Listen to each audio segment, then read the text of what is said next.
안녕하세요. 인생의 바람잡이리 도통 없는 30대 여자입니다. 저는 어릴 때부터 운수가 된통 나쁘다는 소리를 주고 듣고 자랐습니다. 저 태어났을 때 저희 친정엄마와 저 낳다가 출혈이 심해 그대로 돌아가셨고, 곧이어 저희 아버지께서 교통사고로 세상을 떠나시며 전 고아로 자라나게 되었죠. 얼떨결에 멀쩡하던 아들 며느리가 죽어버리자 할머니와 할아버지는 완전히 정신이 나가버리셨어요. 하나 남은 어린 손녀딸이 불쌍하고 애처롭고 막 동정의 어린 마음이 들어 어찌할지를 모르겠는데, 그 와중에 이게 다 저 하나가 태어나버린 바람에 일어난 일이 아닌가 하는 꺼림직한 생각 때문에 분노와 억울함의 화살을 저에게 쏘시고야 말았죠. 영문도 모른 채 태어나 보니 부모님이 모두 돌아가신 저에게 할머니 할아버지는 세상 쌀쌀맞고 남 같은 태도로 일관성 있게 저를 대하셨고, 그 바람에 저는 사랑받는 아이가 어떤 건 줄 정말 하나도 모른 채 컸습니다. 부모님의 은혜를 학교에서 배워와도 그 은혜가 도대체 뭘 말하는지를 몰랐고, 사랑이 러브라는 영어 단어를 처음 배웠을 적에도 여기저기 친구들은 예쁜 말이라며 행복한 웃음을 띠고 있는데, 저 혼자서만 이게 왜 예쁜 말인지, 도대체 어느 부분에서 이 말이 웃음을 띠게 만드는 건지 도통 이해를 할 수 없었죠.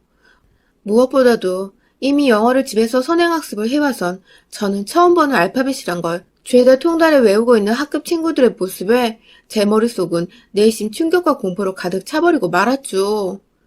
나 혼자만 모르는 것이 이 세상에 투성이네 하면서 그날 집에 와서 얼마나 자책을 했는지 몰라요. 그런 저를 보며 쟤는 왜 저러냐고 애정 없는 눈길로 슬쩍 바라보시던 할머니의 표정을 아직도 기억하고 있답니다.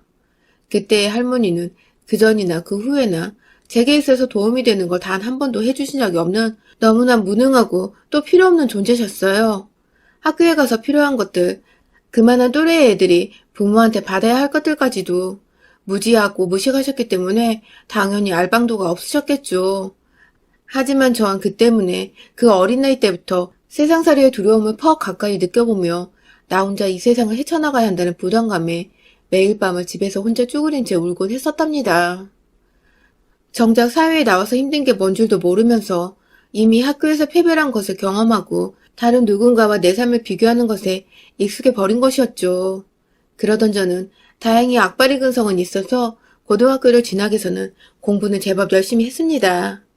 남들처럼 좋은 사교육을 제대로 받지도 못했고 선행학습도 항상 뒤처져 있었기 때문에 대단한 명문대를 들어갈 수는 없었지만 가까스로 인서울에 딱 붙어서는 대학 생활을 서울에서 할 수 있게 되었어요.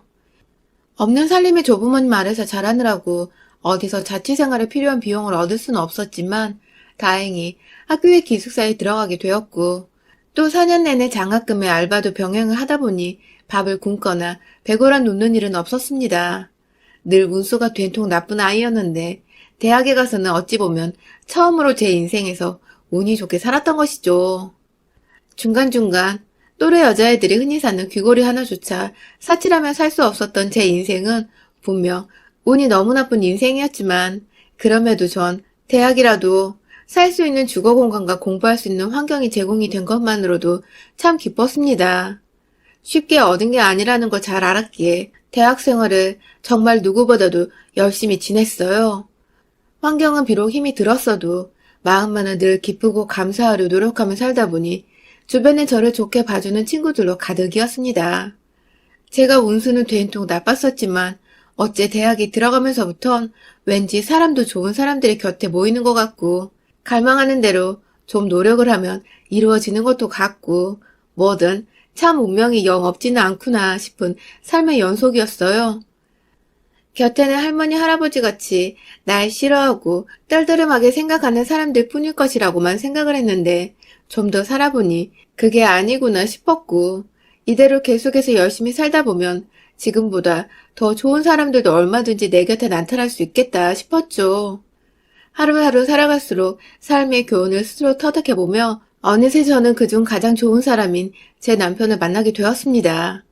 대학 때 건너 알던 선배였고, 정작 연애는 대학을 둘 다 졸업을 하고 나서야 몇 번 만나보다가 시작을 하게 되었어요.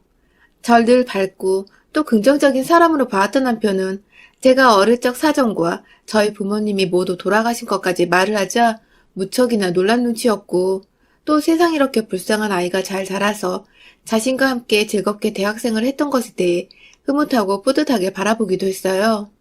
저에 대한 감정이 복잡해진 남편을 보며 처음엔 내가 고아라서 싫어하진 않을까 걱정을 많이 했는데 다행히 남편은 오히려 절 더 측은하게 바라보며 자기 곁에서 앞으로는 행복한 일만 있으라며 덜컥 결혼을 하자고 했습니다.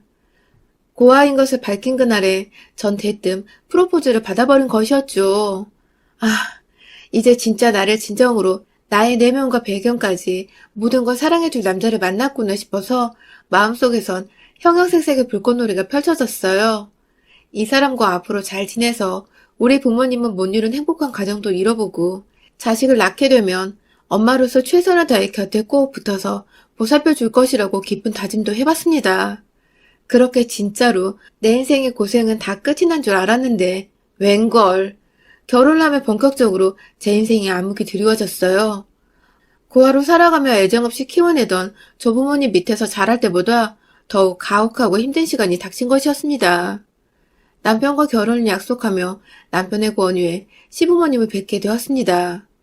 제게는 첫 인사를 드리는 날이었죠. 그간 좋은 분들이라고 나만큼이나 널 좋아할 거라며 긴장하는 저를 달래주던 남편의 모습을 굳게 믿으며 크게 걱정을 하지 않았는데 그건 저의 큰 실수였어요. 최대한 단정하게 갇혀있고 찾아간 시댁에는 시부모님과 남편의 누나인 형님이 계셨습니다. 시댁 식구들은 저에 대한 얘기를 남편을 통해 이미 전해드린 것인지 눈에는 세 사람에 대한 기대나 설렘 등이 하나도 담겨있질 않았고 오히려 시아버지와 형님의 경우 저를 못마땅해 하듯 눈을 살살 피하셨어요. 어릴 적부터 온갖 눈칫밥을 먹고 살아서 사람 기분을 파악하는 것에 도같은 저는 모두와 눈을 마주치자마자 그들의 기분을 단번에 알 수가 있었죠. 저를 싫어한다는 것을요. 속상하고 힘들었지만 이해할 수 있었습니다.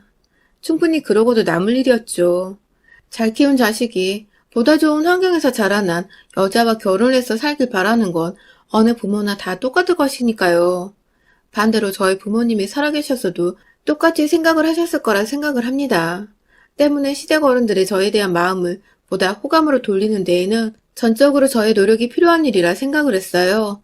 비록 첫날에는 모두가 대화를 잘 하지 않고 저에 대해 궁금한 것도 없으셔서 질문조차 하지 않으셔서 모두가 꿀먹은 벙어리 마냥 앞에 있는 차만 들이마셨지만 저는 제 나름대로 얼굴엔 철판을 깔고는 최선을 다해서 시부모님과 형님의 비위를 맞춰드리려 했습니다. 최대한 고아라서 어둡고 침침한 아이 같다는 소리를 안 들으려고 말이죠. 그 후 저는 틈이 날 때마다 시댁에 가서 시부모님의 곁에서 말동무가 되어드렸어요. 저를 환영하지 않으셔도 괜히 음료수 하나 사들고는 지나가다가 들렸다며 건네드리고 남편이 옆에 없어도 생각이 나서 와봤다며 찾아가곤 했죠. 여러 번 제 나름대로 정성을 쏟고 돈을 쏟으니 사람 마음이 참 신기한 것이 진짜로 마음이 변하긴 변하더라고요. 시부모님, 특히 저를 정말 어색해하고 못마땅하게 대하셨던 시아버지는 어느 순간부터 제가 오기만을 기다렸다면서 주책맞는 소리로 저를 푸릇하게 웃게 만드셨고 나름대로 고아라며 저를 조금은 애처롭게 바라봐 주셨었던 시어머니는 시아버지가 저를 향해 기분 좋은 소리를 처음으로 하시자 덩달아 긴장이 풀리셨는지 저와 함께 빵 터지셨답니다. 뭔가 평생 동안 서로가 웃으면서 대화를 나눌 수 있을 것이라고 생각을 못했었는데 이렇게 쉽사리 웃음을 보이며 기분 좋은 감정을 나눌 수 있게 된 것이 정말 기뻤어요. 결국 이렇게 될 것을 그간 마음 쪼이고 마음고생했던 것이 괜히 씁쓸하고 눈물이 났지만 동시에 저에게 마음을 열어준 시부모님께 정말 감사드렸고 진짜 잘해드려야겠다는 생각을 했죠. 그렇게 저희 커플은 시부모님의 마음까지 얻어서는 환영 속에서 결혼식을 올렸습니다. 저희 조부모님께서도 막상 손녀딸을 시집 보낸다고 하니 아쉽고 미안하셨는지 식장에서 저를 따로 찾아와 눈물을 흘리시더라고요. 이걸 아들 며느리가 봤다면 얼마나 기뻐했겠냐며 돌아가신 저희 부모님 말씀을 꺼내셔서 저마저도 식장 들어가기 전에 한바탕 눈물을 쏟아버려야 했죠. 부모님께서 하늘에서 열심히 저희 결혼을 응원해 주시고 계시다 생각하며 씩씩하게 결혼식은 마무리 지었습니다. 그런데요, 막상 결혼하고 이 집 사람이 되어보고 나니 시부모님께서 제게 거짓된 행동을 보였다는 것을 알게 되었습니다. 마음을 활짝 열고 저를 진심으로 환영해 주신 줄 알았는데 이제 보니 저 없는 자리에서 결혼하게 해달라고 매달리고 무릎까지 꿇었던 남편을 임시방편으로 달래보고자 일부러 보여주신 쇼였더라고요. 이 쇼는 결혼을 하고 나서도 이어졌지만 하나의 조건이 있었습니다. 바로 제 옆에 남편이 있을 때만이었죠. 남편이 제 옆을 조금만 떠나 있거나 제가 혼자서 연애 때처럼 시댁에 찾아오면 시부모님께서는 너무나 가혹할 정도로 저를 투명인간 취급을 해버리셨습니다. 예를 들어 아무것도 몰랐던 때에 시부모님과 함께 밥이라도 먹으려고 집에서 간단히 담궈본 깻잎 무침과 냉동 삼겹살 볶음을 시댁에 들고 간 적이 있었는데요. 제가 오자마자 시아버지는 졸립다고 방 안에 들어가셨고 시어머니는 방금 밥 먹었는데 뭘 또 가져오냐면서 반찬만 가져가 냉장고에 넣으시더니 제가 있는 동안 단 한 차례도 먹을 거나 마실 걸 주시지 않은 채 거실에 저를 혼자 방치하다가 제가 너무 민망해서 이만 가보겠다고 하니 그래 라고 대답을 하시고는 곧장 밥솥에 전원을 켜고 요리를 할 재료들을 냉장고에서 꺼내면서 밥 먹을 준비를 하셨어요. 제가 집에서 나가기만을 기다렸던 것이었습니다. 처음에 몰랐어요. 그저 제가 집에 가려고 할 때쯤 어머니께서 갑자기 배가 고파지셔서 요리를 시작한 것이라고 생각을 했어요. 하지만 그 다음에도 시부모님께서는 제가 있을 때면 물 한 모금도 입에 대질 않으셨습니다.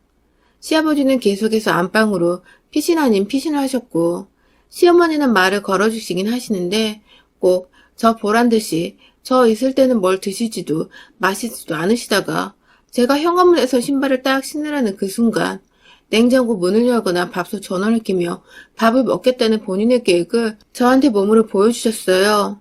그러면 전 그런 시어머니를 보면서 씁쓸한 마음으로 인사를 드리곤 시댁을 나서야 했고요. 듣도 보도 못한 희귀한 시집살이에 마음이 많이 문드러져 갔어요. 시부모님이 남편 앞에서 단 한 번도 티를 내지 않던지라 제 입으로 먼저 말을 꺼낼 수도 없는 노릇이고 고아 주제에 결혼이라도 한 걸 다행으로 생각을 하면서 그저 모른 척 해야 하나 싶기도 하고 자존감과 자신감은 바닥 무서운 줄 모른 채 떨어져 갔고 점점 다행이라 생각했던 제 인생은 다시금 어둠과 암흑으로 완전히 덮여지는 듯 했습니다. 그러던 중 엎친 데 덮친 격으로 신우이까지 말썽을 부렸어요. 아니 말썽이 아니라 엄연히 갑질을 행세하기 시작한 겁니다. 시부모님은 직설적이진 않으셨지만 뒤에서 야금야금 절 무시해 오셨다면 반대로 저 형님은 대놓고 앞에서 절 무시하고 미워하는 티를 내며 제 마음에 상처를 입히셨어요. 하루는 남편과 함께 다 같이 시댁에 모인 적이 있었는데요. 아니나 다를까 시부모님은 평소와는 달리 제게 살뜰히 친딸처럼 대해주시며 전에는 안 보이는 친절을 베풀고 계셨죠. 남편은 옆에서 아무것도 모른 채 그저 우리 부모님이 널 정말 좋아한다며 세민한다며 제 속도 모르는 말을 꺼내고 있었고 말이죠. 그때 잠깐 남편이 회사에서 걸려온 전화를 받는다고 베란다 밖으로 나갔는데요. 신우이가 정말 눈 하나 깜짝하지 않고 곧바로 저한테 말을 하더라고요. 옳게, 넌 내가 아는 사람들 중에 진짜 최고로 갑인 호구야. 라고 말입니다. 순간 제 머릿속은 멍했습니다. 형님께 무슨 말을 드려야 할지 몰랐어요. 이게 칭찬인지 욕인지 위로인지 약올림인지도 모른 채 의도가 다분한 그 말을 자꾸만 곱씹으며 바라보고 있다가 남편이 베란다에서 거실로 들어왔어요. 멍한 채 형님을 쳐다보고 있는 저를 향해 남편이 뭔가 눈치를 챘는지 자기야 괜찮아? 하고 슬쩍 제 어깨를 만지작거리며 자리에 앉더군요. 그 바람에 전 잠깐 남편에게 기댈 뻔도 했는데 이윽고 시어머니께서 제게 아가 피곤한 것 같은데 이제 그만 집에 가 하고 세상 따뜻한 말씀을 건네주시는 척 하시는 바람에 저도 집에 가라고 하시니 거절할 이유가 없어서 당장에 알겠다고 말씀을 드리고는 자리를 박차 일어났습니다. 정말 집에 가는 내내 남편이 말을 거는데도 답할 힘이 하나도 없었네요.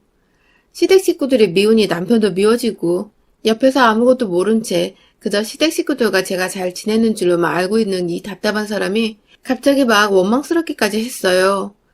이런 식으로 신우이는 저한테 하고자 하는 말을 숨기지 않고 혹은 애둘러 굳이 말을 꺼내 제 기분을 나쁘게 만들곤 했습니다. 호구라는 말은 아주 약가였고요. 시어머니가 저를 또 무시하는 행동을 하시는 걸 옆에서 보고 있다가 달려나와서는 굳이 또 지나가다가 저를 향해 우리 올케는 화도 못 내는 등신도 아니고 왜 그러고 살아? 하면서 실실 쪼개며 웃기도 했어요. 자기 엄마한테 말대꾸 한번 못하고 사는 게 안타까웠으면 올케한테 너무한 게 아니냐고 자기 엄마한테 따지거나 좀 바로잡으려고 해야 할 텐데 한편이 되어서는 저를 향해 기분 나쁜 말들을 던지며 제 감정을 완전히 쓰레기통처럼 만들어버렸죠.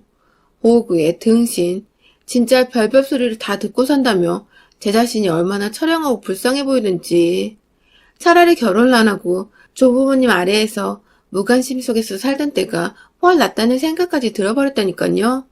거의 이혼을 하겠다고 이대로는 도저히 못 살겠으니 이혼을 해버려야겠다며 마음을 점점 굳혀가던 그때 그만 우리 시누이가 다시 한번 저를 제대로 건드리고 말았습니다.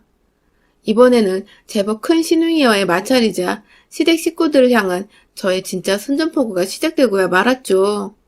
그날도 평소처럼 멋모르고 남편을 데리고 시댁에 갔어요. 김장철이라고 해서 김장을 다 같이 하자며 불러내시는 바람에 저는 또 시누이가 말한 대로 등신처럼 남편과 함께 시댁을 찾았죠. 어머님이 시키신 대로 몇 가지 집에 없는 재료들도 사다가 제 고무장갑까지 챙겨서는 시댁에 갔어요. 거실 한가운데에 떡하니 김장할 대야들이 널브러져 있었고 저는 도착하자마자 쭈그려 앉아서 김장을 담그기 시작했죠. 물론 옆에서 남편도 저를 도와주겠다며 함께 팔을 걷고 나서서 시어머니는 절대로 그걸 원치 않으셨지만 결국 남편도 함께 김장을 했습니다. 그런데 한창 김장을 잘 하다가 남편이 그만 김치 속이 묻은 고무장갑으로 무의식 중에 눈을 비비는 바람에 눈에 김치 속이 들어가 버렸는데요. 따갑다고 난리가 난 남편을 데리고 저는 급하게 화장실에 가 눈을 닦이고 제가 렌즈 낄 때 자주 사용하는 인공 눈물을 넣고 아주 난리를 피웠죠. 그러다가 남편이 좀 진정이 되어가는 것 같아서 다행이다며 앞에서 걱정 어린 눈으로 바라보고 있는데 뒤에서 시누이가 참다 못 참겠는 듯 말을 꺼내더라고요. 옳게 주접 떠지 말고 넌 이제 와 하고 말이죠. 순간 제가 뭘 잘못 들은 줄 알았어요. 주접 떨지 말라는 말이 무슨 행동을 보고 한 말인지 너무 이해가 안 가서 저도 모르게 어이가 없어 돌아버리겠다는 눈빛으로 시누이를 뒤돌아 쳐다봤죠. 그러자 시누이는 제 표정을 보고는 왜 누나를 그렇게 떠? 하면서 김장을 담그다 말고 자리에서 일어나 곧장 저에게 달려들 것처럼 씩씩거리며 절 노려봤죠. 그 상황을 눈 감고 있던 남편도 이상했는지 눈을 떠 쳐다보다가 시누이의 표정이 기겁을 하면서 화장실에서 나와 말을 왜 그렇게 해? 하며 시누이한테 대들었고요. 순식간에 일어난 일이었어요.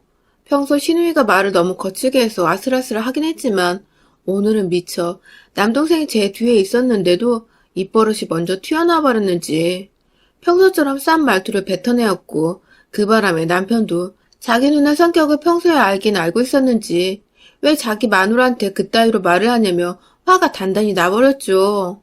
옆에서 시어머니는 가만히 계시면 될 것을 굳이 아들의 화를 가라앉히겠다며 어머 아가야 미안하다.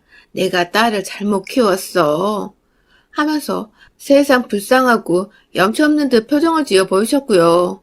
제 눈엔 말을 함부로 한 시누이나 평소 같지 않게 제 앞에서 착한 척을 하시는 시어머니나 둘 다 아주 똑같은 인간 말종들이었어요. 제 앞에 서서 저를 대신해 시누이와 설전을 벌이고 있는 남편의 뒤에서 나지막히 말했습니다. 너네 누나나 엄마나 다 똑같은 것들이야. 라고 말이죠. 순간 섬뜩했는지 남편은 놀라며 저를 뒤돌아 쳐다봤고 저는 그런 남편을 보며 흐르는 눈물을 주체할 수 없었지만 그냥 내버려 뒀어요. 그러면 남편이 더욱 절 믿어주고 절 더 가엽게 여길 것 같았거든요. 우는 와이프를 보며 남편은 더욱 흥분을 했고 무슨 일이 있었던 거냐고 저를 향해 말해달라고 하는데 그런 남편에게 그간 있었던 일에 대해 설명을 했어요. 집에서 꾸준히 시부모님께 투명인간 취급을 받았던 것, 내 앞에서 나와 밥 먹기 싫은 티를 팍팍 내셨던 시어머니, 그리고 그런 날을 비꼬고 웃은 것도 모자라 오늘은 주접 떨지 말란 소리까지 내뱉은 형님. 모든 걸 말하자 남편은 어느새 손에 주먹을 꽉 쥔 채 바로 누구 하나 때릴 것처럼 으르렁거리며 시댁 식구들을 번갈아 쳐다보기 시작했어요. 그리고 막 남편이 미친 거냐며 소리를 꽥 지르고 시댁 식구들한테 다가가려는 걸 제가 뒤에서 붙잡았고 내일은 내가 해결해. 라는 딱 한마디 문장을 내뱉고는 곧장 김치 속에 담겨진 대야로 빠르게 걸어갔어요. 그리고는 제 손 더럽히기 싫다며 고무장갑까지 완벽하게 껴서는 제가 도대체 뭘 하는 건지 영무도 모른 채 지켜보는 신우이를 향해 김치 속을 퍽퍽 똥푸듯이 퍼서 격렬하게 던져버렸죠. 진짜 손 하나에 철푸덕하고 담기는 김치 속을 들어올리자 마늘 냄새에 지독한 새우젓 향까지 막 퍼졌는데 그걸 그대로 코앞에 있던 신우이의 얼굴에 퍼부어버렸고 너무 세게 던졌는지 왠지 제 손에 신우이의 콧대가 짓눌려지는 게 느껴지는 기분이기도 했습니다. 난리가 나버린 신우이는 눈 안에 들어간 빨간 고춧가루부터 해결하겠다고 부엌 싱크대에 얼굴을 쳐박고는 물을 맞느라 정신이 없었고 옆에서 입을 떡 하고 벌린 채 서 있던 시어머니는 제가 이내 한 손을 들어올리자 완전히 쫄아서는 자기 두 손으로 얼굴을 막으며 제자리에 주저앉았어요. 완전히 저한테 쫄은 것이죠. 그런 시어머니의 머리 위에서 저는 최대한 우더르는 공경하겠다는 마음으로 가볍게 고무장갑을 수차례 털어주었습니다. 그 바람에 김치 속 파편 같은 것들이 뭉퉁그려 시어머니 머리 위와 등 곳곳에 흩어져 떨어졌고 뒤에서 시아버지는 마지막은 본인이라 생각하신 건지 어느새 베란다 밖으로 도망가셔서는 춥다고 벌벌 떨고 계셨어요.